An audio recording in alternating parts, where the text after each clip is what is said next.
নমস্কাৰ বন্ধুসকল। তো আজি আমি চাম এটা অসম গভৰ্ণমেণ্টত নতুন পোষ্ট ওলাইছে। তো সেইটো হ'ল ডাইৰেক্টৰ অফ হেল্থ ছাৰ্ভিচত। ডাইৰেক্টৰ অফ হেল্থ ছাৰ্ভিচত ওলাইছে ড্ৰাইভাৰৰ পোষ্ট 20টা আৰু গ্ৰেড 4ৰ পোষ্ট 30টা। তো ইয়াত আমাক SC/ST ৰিজাৰ্ভেশ্যনৰ একো ডিটেইলছ দিয়া নাই। তো ড্ৰাইভাৰৰ পোষ্টত য'ত চেলাৰী হ'ব 14,000 পৰা 60,000 আৰু গ্ৰেড পে হ'ব 5,200। আৰু গ্ৰেড 4ত 30টা পোষ্ট আছিল 8 পাছ কোৱালিফিকেশ্যন আৰু তাত চেলাৰী হ'ব 14,000 পৰা 60,500 ছেইম চেলাৰী আৰু গ্ৰেড পে হ'ব 3,900।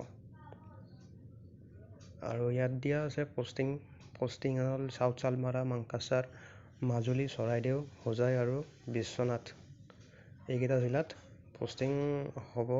আৰু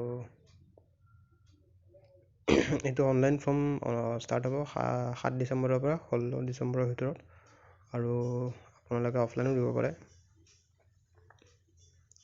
অফলাইনটো চাগে হেংৰাবাৰী অফিচত, health service director of Hengrabari.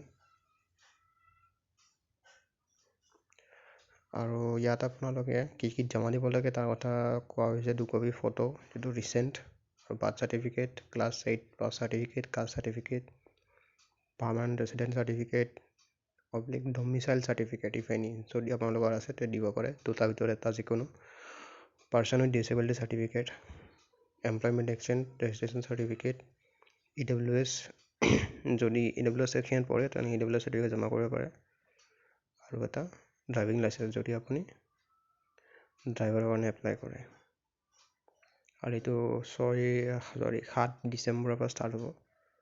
আৰু আপোনাৰ SC/STত এক্স ৰিলেক্সেশ্যন আছে।